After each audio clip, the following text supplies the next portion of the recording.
Hi. இன்னைக்கு நம்மளோட ஃபேமிலில இருக்கவங்க யாருக்கெல்லாம் விஷ் பண்ண சொல்லியிருக்காங்கன்னு வாங்க பார்க்கலாம். ஃபர்ஸ்ட் தினேஷ்க்கு வந்து பர்த்டே. அவங்க அம்மா கலைவாணி தான் வந்து விஷ் பண்ண சொல்லியிருக்காங்க. Happy birthday Dinesh. நீங்க எப்பவுமே ரொம்ப ஹாப்பியா இருக்கணும். அடுத்தது சாந்திக்கு வந்து பர்த்டே. அவங்களோட மருமக மோனிஷா, பையன் சுக்ரன் 2 பேருமே விஷ் பண்ண சொல்லியிருக்காங்க. ஹாப்பி பர்த்டே சாந்திமா. நீங்களும் எப்பவுமே ரொம்ப ஹாப்பியா இருக்கணும். அடுத்தது முகமது மஹாக் வந்து பர்த்டே அப்படின்னு சொல்லிட்டு அவங்களோட அம்மா வந்து விஷ் பண்ண சொல்லியிருக்காங்க. Happy birthday Mohammed. நீங்களும் எப்பவுமே ரொம்ப ஹாப்பியா இருக்கணும். அடுத்தது ராஜேஷ்க்கு வந்து பர்த்டே அப்படின்னு சொல்லி விஷ் பண்ண சொல்லியிருக்காங்க. Happy birthday Rajesh brother. நீங்களும் எப்பவுமே ரொம்ப ஹாப்பியா இருக்கணும். அடுத்தது சுஜாதா முத்துக்குமரனுக்கு வந்து பர்த்டே அப்படின்னு சொல்லி விஷ் பண்ண சொல்லியிருக்காங்க செங்கல்பட்டுல இருந்து. Happy birthday Sujatha Muthukumaran. நீங்களும் எப்பவுமே ரொம்ப ஹாப்பியா இருக்கணும்.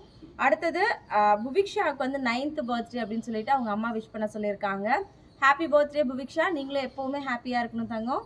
இன்னைக்கு பர்த்டே வெட்டிங் டே செலிப்ரேட் பண்ற எல்லாருமே ஹாப்பியா இருக்கணும் அப்படின்னு எல்லாருக்காகவும் ப்ரே பண்ணிக்கலாம். அப்படியே நாளைக்கு வாழ்த்துக்கள் பதிவில் பார்க்கலாம். தேங்க்யூ.